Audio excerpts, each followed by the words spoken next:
Pochi palori e caldo di panni, disse l'antico, non fanno mai danni.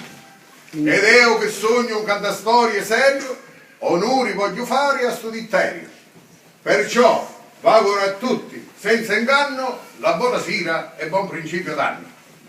Otello, vai avanti che noi veniamo dietro. Vai, vai. Voi vi venite davanti.